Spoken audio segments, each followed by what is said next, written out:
মুরারি 1 নম্বর পঞ্চ সম্মেলন ভিবি জিগ্রাম জি পঞ্চায়েতের প্রকল্পের দ্রুত এবং স্বচ্ছ বাস্তবায়নের জন্য মুরারি 1 নম্বর ব্লক প্রশাসনের বৃহস্পতিবার ব্লক সভাকক্ষে একটি গুরুত্বপূর্ণ পঞ্চ সম্মেলনের আয়োজন করা হয়। সম্মেলনে উপস্থিত ছিলেন বিডিও HM রিয়াজুল হক, পঞ্চায়েত সমিতির সভাপতি বিপ্লব শর্মা সহ সভাপতি আফতাব আহমেদ এবং পঞ্চায়েত সমিতির অন্যান্য কর্মাধ্যক্ষগণ, ব্লকের সমস্ত গ্রাম পঞ্চায়েত প্রধান এবং উপপ্রধান, সহায়ক সেক্রেটারি, এক্সিকিউটিভ সেক্রেটারি সকলে। সম্মেলনের শেষে উপস্থিত জনপ্রতিনিধি এবং আধিকারিকেরা প্রকল্পটি সফলভাবে বাস্তবায়নের লক্ষ্যে সমন্বিত করার কাজে অঙ্গীকার জানান। বিশেষ করে বর্ষার সময় প্রচুর জল নষ্ট হয়, সেটা নদীতে চলে যায়, সমুদ্রে চলে যায়। সেই জলটাকে ধরে রাখার জন্য রেন ওয়াটার হারভেস্টিং প্ল্যানের জন্য উনি উৎসাহ করেছেন। তো আমরা ভেবেছি ব্লকে রেন ওয়াটার হারভেস্টিং তার সাথে রেন ওয়াটার রিচার্জ করার জন্য, যে জলটা নষ্ট হয় সে জলটা নষ্ট না হয় যাতে গ্রাউন্ডে সেটা আমরা পৌঁছাতে পারি, সেটাই আমার উদ্দেশ্য। তো এটা আমরা পঞ্চায়েত সমিতিতে এবং তার সাথে এটা বলবো, যদি গ্রাম পঞ্চায়েতের বিল্ডিং আছে, প্রথম আমাদের উদ্দেশ্য হবে সরকারি বিল্ডিং, সে ব্লক অফিস হোক, গ্রাম পঞ্চায়েত অফিস হোক, সেখানে আমরা এই যে গ্রাউন্ড ওয়াটার রিচার্জিং করার জন্য, রেন ওয়াটার হারভেস্টিং এর জন্য আমরা স্কিমগুলো ধরবো। তার সাথে আমাদের আছে চেক ড্যাম করার জন্য স্যার বলেছেন। আমাদের এই ব্লকে বেশ কিছু ছোট ছোট খাল আছে, নদীতে করা সম্ভব হবে না ব্লকের দ্বারা।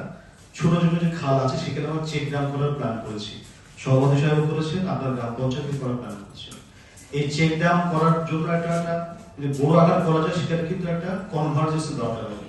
সেই কনভার্জেন্সটা আমাদের এগ্রিকালচার ইরিগেশন দপ্তর থেকেও করতে পারবে।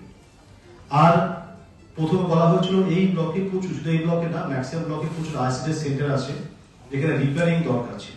তো রিপেয়ারিংটা এখন এই মুহূর্তে সম্ভব হচ্ছে না, তবুও আমরা ধরেছি যেখানে এই ব্লকের প্রত্যেকটা আইসিডি সেন্টার যেখানে রিপেয়ারিং দরকার, সেই রিপেয়ারিং কিন্তু আমরা করব।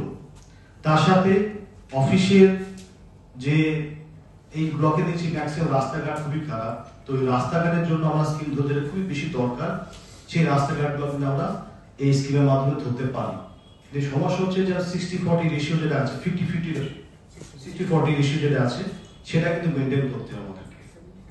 লেবার কম্পোনেন্ট সেখানে হবে 40%, আর 60% আমাদের লেবার কম্পোনেন্ট, আর 40% হচ্ছে আমাদের মেটেরিয়াল কম্পোনেন্ট। সেই রেশিওটাই মেনটেন করে আমাদেরকে সব স্কিম ধরতে হবে। এবার সেই রেশিওটা মেনটেন হবে কিন্তু জেলা লেভেলে, সেটা গ্রাম পঞ্চায়েত লেভেল বা ব্লক লেভেলে হবে না। টোটাল যে টাকা তার 40% বা 60% জেলা মেনটেন করবে। তার মানে এই না যে আমরা শুধুমাত্র এই লেবারটা বাদ দিয়ে শুধুমাত্র আমরা কনস্ট্রাকশন কাজগুলো করবো, কিন্তু যেখানে যা দরকার সেটা কিন্তু করতে হবে আমাদেরকে।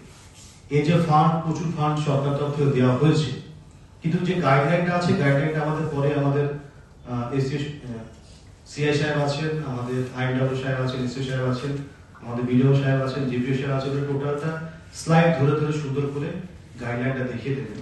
তো আমাদের এখানে 4টে থিম এবছর ধরা হয়েছে। এবছর না, এই একটার মধ্যে এই 4টে থিমের উপর বেস করে কিন্তু আমাদের সমস্ত কাজটা হবে। উদ্দেশ্য হচ্ছে একটা গ্রাম বিকশিত করতে যা যা লাগে সবকিছু এই স্কিমে